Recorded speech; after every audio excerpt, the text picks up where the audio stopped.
আল্লাহর দোয়া কবুল করার তিনটা পদ্ধতি আছে। কয়টা? আপনাদের জিমানি আসছে? কথা শুনতেছেন তো? তিনটা পদ্ধতিতে তিনি দোয়া কবুল করেন। চিল্লায় বলেন কয়টা? আপনি দোয়া করা মাত্রই আল্লাহ এই দোয়াটা অ্যাকসেপ্ট করে নেয়। আল্লাহ বলে accepted, rejected he never shed your সাপ্লিকেশন is rejected.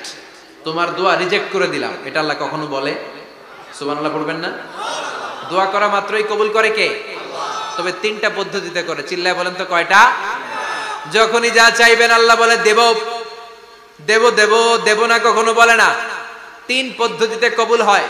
পদ্ধতি নাম্বার 1, কোন বিষয় আল্লাহর কাছে চাইলেন, দোয়া করলেন, আল্লাহ বলে দেব দেব বলেই তিনি দিয়ে দেয়, ফলে আপনি পেয়ে যান, আপনি খুশি। সুবহানাল্লাহ পড়েন।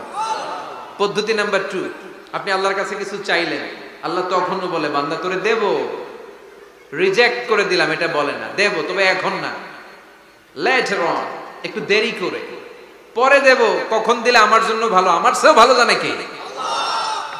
তাইলে মাঝে মাঝে সাথে সাথে দেয়, মাঝে মাঝে দেরি করে দেয়।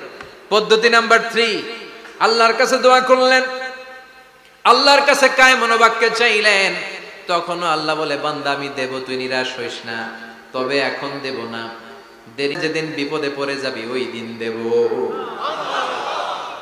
যেদিন পিতা সন্তানরে চিনে না, সন্তান পিতারে চিনবে না, পীর সাহেব মুরিদরে চিনবে না, মুরিদ পীর সাহেবরে চিনবে না, মুসল্লি ইমাম সাহেব চিনবে না, ইমাম মুসল্লি চিনবে না, নেতা কর্মী চিনবে না, কর্মী নেতারে চিনবে না। চিল্লা এখন ঠিক কিনা? কেউ কাউরে চিনবে না, কেউ কাউর কোনো উপকারে আসতে পারবে না। ওই কঠিন দিনে তোরে আমি দেব রে গোলাম। তাহলে এই যে এতগুলা দোয়া ছোটবেলা থেকে আনটিল টুনাইট, এই রাত পর্যন্ত যে দোয়াগুলো আল্লাহর কাছে করছেন, লস হয়েছে? চিল্লায় বলেন লস হয়েছে না লাভ? লস না লাভ? আল্লাহ বলে গোলাম চা বেশি বেশি দোয়া কর, উজিবু দাওয়াতাদ দাঈ ইযা দাআন। আমার বান্দা আমার কাছে চাইতে দেরি হয়ে যায়, দোয়া কবুল করতে দেরি হয়, এজন্য বারবার চাইতে হয়। না দিলেও চাও, না দিলেও হয় একটু পরে দিবে, দেরি করে দিবে, যখন আমার জন্য উপকার হবে, ভালো হবে, তখন দিবে, তা না হলে কিয়ামতের ময়দানে দিবে। চিল্লায় বলেন ঠিক কি না? বেশি বেশি দোয়া করবেন, সবার জন্য করবেন, নিজের জন্য করবেন, ফ্যামিলি মেম্বারসদের জন্য করবেন, শুভাকাঙ্ক্ষীদের জন্য করবেন, শত্রুদের জন্য বেশি করবেন, হেটার্স যারা আছে ওদের জন্য বেশি দোয়া। আল্লাহ যেন এগুলোর হেদায়েত দেয়। ইসলাম বিরোধী যারা, এদের জন্য দোয়া। হিন্দু বন্ধু থাকলে এদের জন্য দোয়া, হেদায়েতের দোয়া। ঠিক কি না? সবাই সবার জন্য দোয়া করেন। অনেকে কয় হুজুর আমি আরেকজনের জন্য করবো কেন, হ্যাটটা হ্যাঁ করবো, আমার দোয়া আমি করব, আছে না নাই? না, আপনি তার জন্য করবেন। আপনি যদি আপনার ভাইয়ের জন্য দোয়া করেন, ফেরেশতারা বলে ওয়ালাকা বিমিসলি, মানে আল্লাহ সে তার ভাইয়ের জন্য যে দোয়া করলো, এই দোয়াটা আগে তার জন্য তুমি কবুল করে নাও। আপনি যদি দোয়া করেন আল্লাহ আমার ভাই অসুস্থ, তুমি তারে সুস্থ করে দাও, ফেরেশতারা বলে আল্লাহ যেই লোকটা দোয়া করলো তার মধ্যে যদি কোনো রোগ থাকে আগে তারে সুস্থ করে দাও, পরে বাইরে। ফেরেশতাদের দোয়া কবুল করে নেয় কে? আপনার দোয়া কবুল হইতেও পারে, নাও হইতে পারে, কিন্তু ফেরেশতারা আল্লাহর কাছে দোয়া করলে এটা কবুল হবে না? আপনি যদি দোয়া করেন আল্লাহ আমার ভাইয়ের আর্থিক অবস্থা খুব খারাপ, তারে ধনী বানিয়ে দাও, ফেরেশতারা বলে ওয়ালাকা বিমিসলিন, ও আল্লাহ এই দোয়াকারী তার ভাইয়ের জন্য যেই দোয়াটা করেছে আগে তার জন্য দোয়াটা কবুল করে নাও। সুবহানাল্লাহ পড়ো। এজন্য বেশি বেশি দোয়া করতে রাজি আছেন? বারবার চাইবে, সকালে বিকালে দুপুরে রাতে শীতকালে গ্রীষ্মকালে সব সময় আমরা দোয়া করব কার কাছে? আল্লাহর কাছে। বারবার চাইলে আল্লাহ খুশি হয়ে যায়, বারবার না চাইলে আল্লাহ রেগে যায়। দুনিয়ার সিস্টেমের একেবারে বিপরীত। আমি যদি এই ভাইয়ের কাছে কোন একটা বিষয় নিয়ে আজকে যাই, ভাই আমারে 1000 টাকা দেন, বিপদে পড়ছি, দিল 1000 টাকা, নেন, বিপদ সারা, উদ্ধার হন। এক সপ্তাহ পরে আবার ভাইজান বড় বিপদে আছে, 1000 টাকা, তারপরে উনি লজ্জায় পড়ে দিবে, আসছে যখন দেই, পরের সপ্তাহে আবার মিয়া সাহেব 1000 টাকা, ওই দিন বলবে ভাই 1000 নাই, 500 নিয়ে আসেন, কথা কন। এর পরের মাসে যদি বলি ভাই বিপদে পড়ছি, দিবে নাকি? লাঠির বাড়ি আছে না নাই? প্রতি সপ্তাহে সপ্তাহে তোমার বিপদ, কথা কন। তার মানে এই দুনিয়ার সিস্টেম হচ্ছে একটা বিষয় নিয়ে বারবার কারো কাছে যাওয়া যায় না, চাওয়া যায় না, শরম লাগে, কথা কন। কিন্তু আল্লাহর সিস্টেমটা একেবারে উল্টো। আল্লাহর কাছে বারবার না চাইলে তিনি রেগে যায়। তিরমিজির বর্ণনা, ইন্নাহু মান লাম ইয়াসআলিল্লাহ ইয়াগদাব আলাইহি, যে ব্যক্তি কোনো বিষয় নিয়ে বারবার আল্লাহর বিরক্ত করে না, তার উপর আল্লাহ রেগে যায়। আর বারবার চাইতে চাইতে চাইতে চাইতে চাইতে চাইতে যে লোকটা আল্লাহরে বিরক্ত করতে চায় তার উপর আল্লাহ খুশি হয়ে যায়। এজন্য চাবেন আল্লাহর কাছে আজকে থেকে, চাবেন চাবেন চাবেন, দোয়া করলে যে কবুল হয় বিশ্বাস হয় মুসলমান। নেক আমলের ওসিলা দিয়ে দোয়া কবুল হয়। আপনার জীবনে যদি কোনো নেক আমল থেকে থাকে, যে নেক আমলগুলো আপনি আল্লাহর সন্তুষ্টির জন্য করেছেন, আমি আজকের মাহফিল আল্লাহর নামে একটা কসম কেটে বলে যাই, ওয়াল্লাহি আল্লাহর কসম করে আমি আপনাদের বলছি, আপনার জীবনের এমন কোন নেক আমল যদি থাকে যে আমলটা শুধুমাত্র কেবলমাত্র আপনি আল্লাহকে খুশি করার জন্য করেছিলেন, ওই নেক আমলের ওসিলা দিয়ে দোয়া করতে দেরি হবে, দোয়া কবুল হতে দেরি হবে। বিশ্বাস হয়? সন্দেহ লাগছে মানে? বিশ্বাস হয় সবার? নেক আমলের ওসিলা, ওই নেক আমলটা শুধুই হয়েছে কার জন্য? চোখের পানি ছাড়ছিলেন এক রাতে আল্লাহর ভয়ে, কাউরে দেখানোর জন্য না, ওই নেক আমল। রাত্রিবেলা হেঁটে যাচ্ছিলেন মসজিদের পাশ দিয়ে, দেখলেন দান বাক্স লেখা, কেউ নাই কেউ নাই, কচকচে 500 টাকার নোট বের করে ঢুকাই দিছিলেন। এটা হচ্ছে শুধু আল্লাহরে দেখানোর জন্য নেক আমল, ঠিক কিনা? আল্লাকা সিররুন ইনদাল্লাহ বাইনাকা আনতা ওয়া বাইনাল্লাহ, আল্লাকা সাদাকাতুন তাখফা লা ইয়ালামুহা ইল্লাল্লাহ, আল্লাকা সিররুন ইনদাল্লাহ বাইনাকা আনতা ওয়া বাইনাল্লাহ, আল্লাকা সাদাকাতুন তাখফা লা ইয়ালামুহা ইল্লাল্লাহ। সুবহানাল্লাহ পড়েন। আল্লাকা সিররুন ইনদাল্লাহ, তোমার আর তোমার রবের মাঝে গোপন কিছু আছে কি যেটা আল্লাহ ছাড়া কেউ জানে না? তোমার কি কোনো গোপন দান আছে কি যেটা আল্লাহ ছাড়া কেউ দেখেনি? সুবহানাল্লাহ পড়েন। এমন কোন আমল যে আমলটা আপনি করেছিলেন শুধু আল্লাহর খুশির জন্য, ওই আমলের ওসিলা দিয়ে দোয়া করলে কবুল করবে কে? বিশ্বাস হয়? সহিহ বুখারীর বর্ণনা, সালাসাতুন ফিল গার, বনি ইসরাইলের জামানায় 3 জন লোক সফরে বেরিয়েছে। বানোয়াট ঘটনা না, এটা বুখারীর ঘটনা। সফরে বেরিয়েছে, মরুভূমির মাঝখানে প্রতিমধ্যে প্রচন্ড তুফান আর বৃষ্টি। বৃষ্টি থেকে বাঁচার জন্য এর একটা পাহাড়ের গুহার ভিতরে ঢুকেছে। হঠাৎ থান্ডার, বজ্রপাত, বিজলি, মুষলধারে বৃষ্টি, বৃষ্টির পানিতে পিচ্ছিল হয়ে উপর থেকে বিশাল প্রকাণ্ড একটা পাথরের খণ্ড এসে গুহার মুখের মধ্যে আটকে গিয়েছে। যেই গুহার মুখ দিয়ে তারা ঢুকেছে, ওইখানে বিশাল একটা পাথর গড়িয়ে এসে উপর থেকে বলল, অন্ধকার, ভিতরে কোনো আলো নাই, কোনো জনমানব নাই, বাঁচানোর কেউ নাই, কিচ্ছু দেখা যায় না, ঘুটঘুটে অন্ধকার, বাইরে থেকে আলো আর অক্সিজেন যে আসবে ওই সুযোগটাও নাই। 3 জন বুঝে গেল আমাদের মৃত্যু এখানেই হবে, আমাদের কঙ্কাল গুলো শত শত বছর এখানে পড়ে থাকবে, কেউ উদ্ধারের জন্য আসবে না, ঠিক কিনা? বাঁচানোর কেউ নাই, অক্সিজেন যতটুকু আছে কিছুক্ষণ পরে এটাও শেষ হয়ে যাবে। 3 জনের একজন বলল, আমাদের বাঁচানোর কেউ নাই, একজন ছাড়া তিনি কে? আমাদের 3 জনের জীবনের এমন কোন নেক আমল আছে কিনা যেটা দিয়ে আল্লাহর কাছে দোয়া করা যায়? কার জীবনে কি নেক আমল আছে যেই নেক আমলটা দুনিয়ার কোনো মানুষকে দেখানোর জন্য করা হয় নাই, শুধু করা হয়েছে কার জন্য? এরকম কোন নেক আমল থাকলে দোয়া করা শুরু করো, এছাড়া আমাদের বাঁচার কোনো উপায় নাই। একজন দোয়া করা শুরু করলো, হাদিসে লম্বা একটা হাদিস, আমি সরল বঙ্গানুবাদ শোনাচ্ছি। একজন দোয়া করা শুরু করলো, একজন বলতে শুরু করলো, আল্লাহুম্মা কানা লি আবাওয়ান শাইখান কাবীরান, ও আল্লাহ, আমার বৃদ্ধ বৃদ্ধা মা বাবা ছিল, আমি পেশায় ছিলাম রাখাল, প্রতিদিন রাখালগিরি করার পরে, ছাগলের দুধ দোহন করার পরে যখন বাসায় ফিরে আসতাম, সবার আগে আমি আমার আব্বা আম্মারে দুধ খাওয়াতাম। আব্বা আম্মাকে দুধ খাওয়ানোর পরে আমার সন্তানদের মুখে, আমার স্ত্রীদের মুখে আমি দুধ তুলে দিতাম।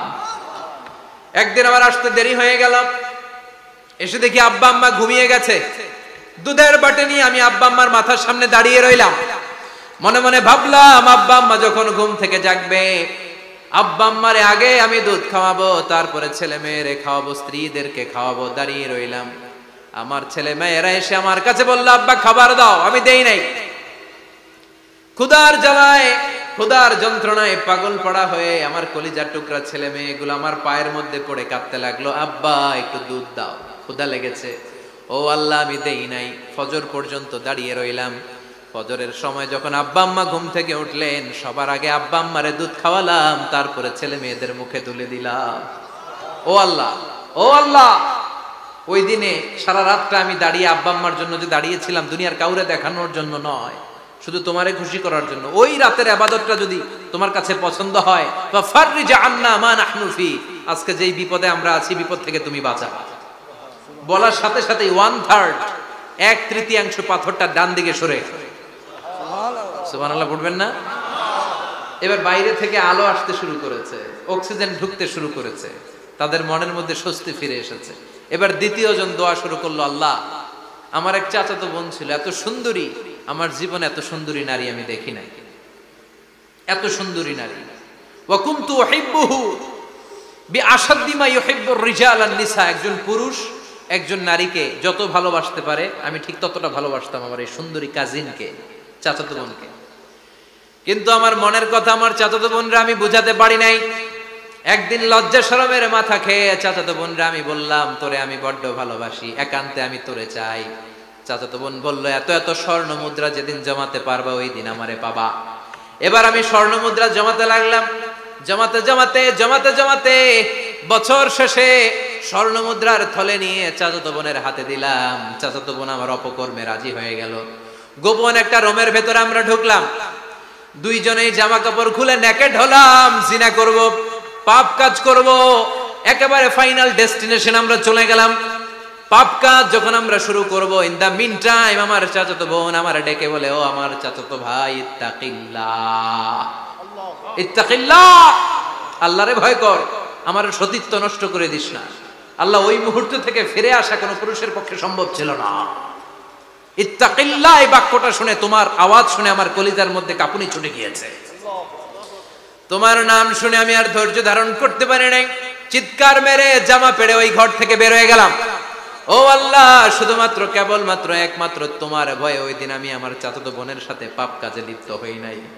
আল্লাহ রে, ওই দিনের আমলটা যদি তোমার দরবারে কবুল হয়ে থাকে, আজকের বিপদের দিনে তুমি আমাদের বাঁচাও।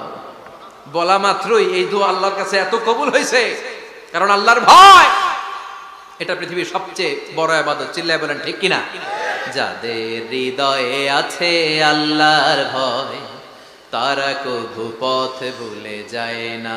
আল্লাহর প্রেম ছাড়া এই দুনিয়ায় কারো কাছে কোনো কিছু চায় না। ঠিক কিনা? আল্লাহর ভয় আল্লাহর কাছে সবচেয়ে বড় প্রিয় ইবাদত।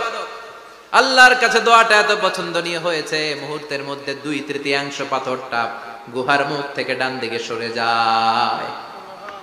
2/3 পাথর এখন সরে গিয়েছে। এবার তারা বেরোতে চেষ্টা করলো, দেখা যায় হাত বেরোয়, কারো পা বেরোয়, মাথা বেরোয়, কিন্তু পুরো বডিটা নিয়ে বেরোয়া যায় না। বাকি আছে কয়জন? কথা কন। এবার 3 নাম্বার লোক দোয়া করতে শুরু করেছে, আল্লাহ ইন্নী ইস্তাজারতু উজারা ফাদাফা'তু সামানাহুম, আল্লাহ আমি অনেকগুলো শ্রমিক ভাড়া করেছিলাম, তাদেরকে দিয়ে কাজ করিয়ে তাদের ঘাম শুকিয়ে যাওয়ার আগে প্রত্যেকটা শ্রমিকের পারিশ্রমিক আমি দিয়ে দিয়েছি। সবগুলো শ্রমিক আমার কাছ থেকে পারিশ্রমিক বুঝে নিয়েছে, একজন ছাড়া। একজন না নিয়ে চলে গেছে। তার টাকা তারে আমি বুঝাই দিতে পারি নাই। তার রেখে যাওয়া টাকা দিয়ে আমি কয়েকটা ছাগল কিনলাম। ওই ছাগল পালতে পালতে বাচ্চা দিল, আরো বাচ্চা দিল, দিতে দিতে বিশাল ছাগলের ডেইরি ফার্ম বানালাম। 1 যুগ পরে ওই শ্রমিক এসে বলে, হে আমার মালিক, 12 বছর আগে তোমার কাছে কাজ করেছিলাম, টাকা কিন্তু নেই নাই, টাকা দাও। আমি বললাম, ওই যে বিশাল ছাগলের বড় একটা ডেইরি ফার্ম দেখা যায়, পুরো ডেইরি ফার্ম তোমার, ডেইরি ফার্মটা তুমি নিয়ে যাও। শ্রমিক আমারে বলতে লাগলো, তাস্তাজিউ মিন্নি, আমার সাথে ঠাট্টা করো নাকি? একদিনের পারিশ্রমিক দিয়ে ডেইরি ফার্ম হয় নাকি? যতটুকু টাকা তোমার কাছে আমি 12 বছর আগে পেতাম ততটুকু দিলেই চলবে। তারে আমি বুঝিয়ে বললাম, তোর টাকা দিয়ে ছাগল কিনেছি, ছাগলের ব্যবসা করে ডেইরি ফার্ম বানিয়েছি, একটার পর একটা ছাগল বাচ্চা দিতে দিতে আজকে হাজার হাজার ছাগলের এই ডেইরি ফার্ম, পুরো ডেইরি ফার্মটা আমি তোরে দিয়ে দিলাম। বলা মাত্রই শ্রমিকটা ডেইরি ফার্ম নিয়ে চলে গেল। মাবুদের এই কঠিন বিপদের দিন সে শুধু দাবি করেছিল তার পারিশ্রমিক, তার পারিশ্রমিকের টাকা তার হাতে দিলে সে খুশিতে বাকবাকুম, কিন্তু তার বদলে পুরো ডেইরি ফার্মটা আমি তার হাতে তুলে দিয়েছি একমাত্র তোমার সন্তুষ্টির জন্য। ওই দিনের আমলটা যদি তোমার দরবারে একটুও ভালো লেগে থাকে রে মাওলা, আজকের কঠিন বিপদ থেকে বাঁচাও। বলতে দেরি মুহূর্তের মধ্যে বিশাল পাথর খণ্ডটা গুহার মুখ থেকে ডান দিকে সরে যাও। আল্লাহর শুকরিয়া করে তিনজন বের হয়ে যায়। সহিহ বুখারীর বর্ণনা। আপনার জীবনে এমন কোন নেক আমল যদি থাকে যেটা শুধু আল্লাহর দেখানোর জন্য করছিলেন, আমরা আমল করব অবশ্যই দেখানোর জন্য, তবে মানুষকে নয়। কারা দেখানোর জন্য? আমাদের সব দেখানো হবে একজনকে। চিল্লায় বলেন তিনি কে? আপনার এমন কোন নেক আমল যদি থাকে যেটা আপনি আল্লাহরে খুশি করতে করছিলেন, ওইটার ওসিলা করে দোয়া করে দেখেন, ওই দোয়া কবুল করে নিবে কে? রাজি আছেন তো? সব সময় অন্যায় হয়ে গেলে, পাপ হয়ে গেলে তওবা করব কার কাছে? বিপদে আপদে সব অবস্থায় আস্তাগফিরুল্লাহ পড়তে রাজি আছেন তো? আর জিকির চলবে একজনের। চিল্লায় বলেন তিনি কে? আর সব সময় দোয়া করব কার কাছে? রাজি আছেন তো সবাই? আল্লাহ আমাদের সবাইকে কথাগুলো বুঝার ও আমল করার তৌফিক দান করুক। আমরা পড়ি আমিন।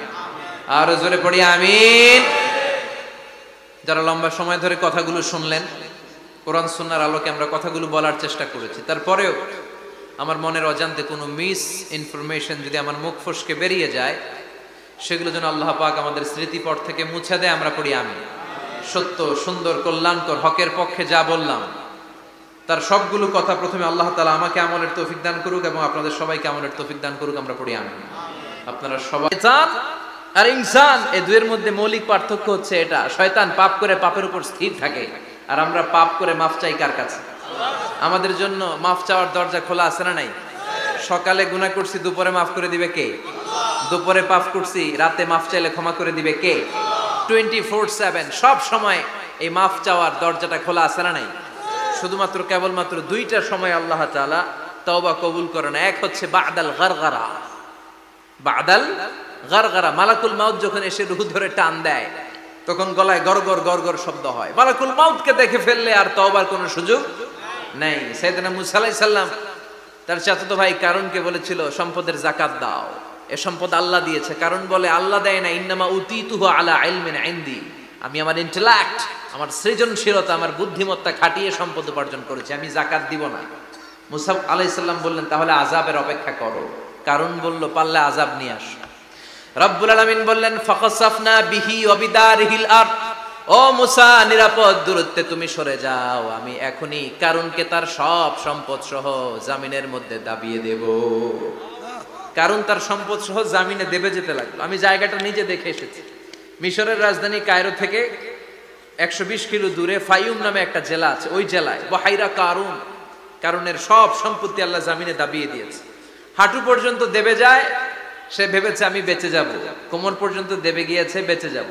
গলা পর্যন্ত যখন দেবে গিয়েছে আর বাঁচার সুযোগ নাই। কারণ কয় মুসা সব সম্পত্তি তোরে আর তোর আল্লাহরে দিয়ে দিলাম, আমারে বাঁচা, আমারে বাঁচা, আমি তওবা করলাম। তখন কি তওবার সময় আছে?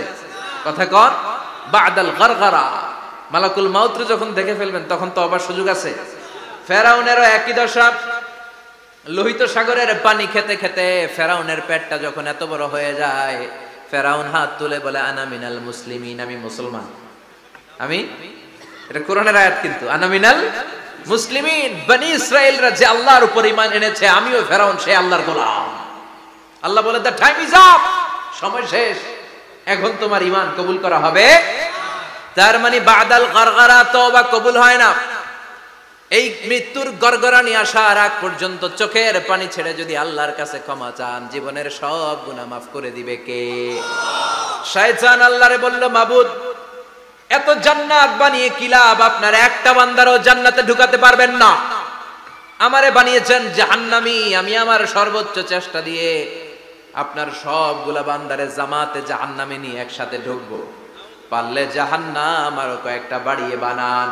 আল্লাহ বললেন কেন কেন? শয়তান বলে লা আকুদান্না লাহুম সিরাতাকাল মুস্তাকিম, আপনার বান্দা জামাতে নামাজ পড়তে যেতে চাইবে, ওখান থেকে ধোকার ওয়াসওয়াসা দিয়ে আমি গানের কনসার্টে নিয়ে যাব। তাফসীর মাহফিলে কোরআন শুনতে যেতে চাইবে, ধোকা দিয়ে আমি মদের আড্ডাখানায় নিয়ে যাব। ওয়ালা তাজিদু আকসারাহুম শাকিরিন, একটারেও জান্নাতে ঢুকাতে পারবেন না। চ্যালেঞ্জ দিলাম। আল্লাহ বলল শয়তান তুই আমারে চ্যালেঞ্জ দেস, আমি তো সব রাজার বড় রাজা, মহারাজা, আমার সাথে তো কেউ চ্যালেঞ্জ দিয়ে টিকতে পারে না। চিল্লা এখন ঠিক কিনা? শয়তান তুই চ্যালেঞ্জ দিলি, আমিও তোর চ্যালেঞ্জ নিলাম, ওয়া ইজ্জতি ওয়া জালালি ওয়া ইরতিফাই মাকানি, আমার ইজ্জতের কসম, আমার জালালিয়াতের কসম, আমার মহানত্বের কসম, আমার ক্ষমতা আর দাপটের কসম, আজীবন আমার বান্দা গুনাহ করবে, পাপ করবে, অন্যায় করবে, কোন এক তাফসীর মাহফিলে এসে চোখের পানি ছেড়ে যখন ক্ষমা চাইবে, আমি জীবনের সব গুনাহ মাফ করে দেব। আমি আমার বান্দার জীবনের সব গুনাহ মাফ করে দিয়ে জান্নাতে ঢুকায় দেব। তখন তুই কি করবি? লা আগফিরান্না লাহুম মা দামু ইস্তাগফিরুনি, যতক্ষণ আমার বান্দা আমার কাছে ক্ষমা চাইবে, আমি আমার বান্দার জীবনের সব গুনাহ মাফ করে দেব। সুবহানাল্লাহ পড়ো। এজন্য রাব্বুল আলামিন বলেন, ইয়া আইয়ুহাল্লাযীনা আমানু তুবু ইলাল্লাহি তাওবাতান নাসুহা, তওবার মতো তওবা করো। তওবার মতো তওবা করলে যত বড় অন্যায় হোক, পাপ হোক, গুনাহ হোক, সব গুনাহ মাফ করে দিতে পারে কে? সাইয়েদনা আদম আলাইহিস সালাম ভুল করলেন, শত শত বছর কাঁদলেন। আল্লাহ বললেন, ও আদম, কিছু বাক্য তোমারে শিখিয়ে দে, এই বাক্য দিয়ে তুমি আমার কাছে তওবা করো, তোমার তওবা কবুল করে নেব। সাইয়েদনা আদম বললেন, রব্বানা, পড়েন, রব্বানা যালামনা আনফুসানা ওয়া ইল্লাম তাগফির লানা ওয়া তারহামনা লানাকুনান্না মিনাল খাসিরিন। ও আল্লাহ, আমি জুলুম করেছি নফসের উপর, ভুল করেছি, অন্যায় করেছি, অপরাধ করেছি, আপনি যদি ক্ষমা না করেন আমি শেষ হয়ে যাব।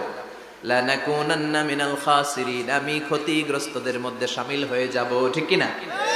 এই আয়াত দিয়ে, এই দোয়া দিয়ে যখন সাইয়েদনা আদম তাওবা করলেন, মুহূর্তেই তাওবা কবুল করে নিয়েছে কে? আমরাও যদি পাপ করি, অন্যায় করি, আমাদেরও পাপগুলো মোচন করার একজন আছে না নাই? তিনি গাফিরিয যাম কাবিলিত তাওব, ওনার কাজই হচ্ছে গুনাহ মাফ করা। শয়তানের কাজ ওয়াসওয়াসা দেওয়া, আমাদের কাজ পাপ করা, ওনার কাজ মাফ করা। আল্লাহ ডেকে বলে, গোলাম, তোরা যদি পাপ না করতি আর বারবার মাফ না চাইতি, তাহলে তোদেরকে ধ্বংস করে দিয়ে জমিনের বুকে এমন একটা জাতি আমি বানাতাম যারা পাপ করতো আর মাফ চাইতো, আর আমি মাফ করতাম। সুবহানাল্লাহ পড়ো। মাফ করতে আল্লাহর বড্ড ভাল লাগে, চোখের পানি দেখতে আল্লাহর বড্ড ভাল লাগে।